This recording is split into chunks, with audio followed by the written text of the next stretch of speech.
Дека динамичниот современ живот носи бизарни човечки судбини и приказни, зборува примерот со србинот печалбар во Шведска кој починат лежал 4 години во својот стан без некој да го побара.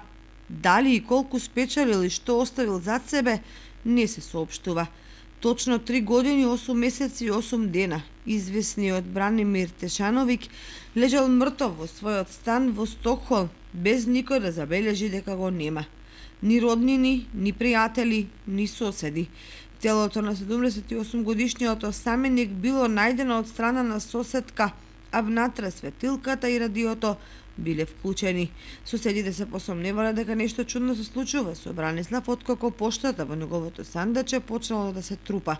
Според шведските медиуми, никој од станарите не забележал непријатна миризба од станот каде Бранислав живеел 40 години, веројатно заради добрата вентилација и изолација, но и затоа што прозорецот бил подотворен.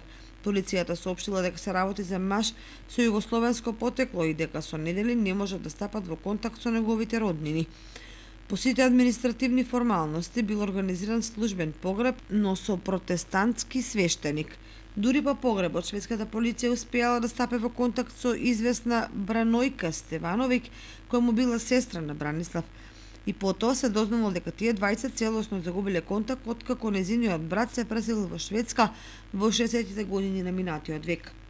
Драган Лабан, кој исто така е со потекло од Србија, кога слушнал за приказната за неговиот сонародник, одлучил дека треба да му се организира достоинствен погреб во духот на православната црква.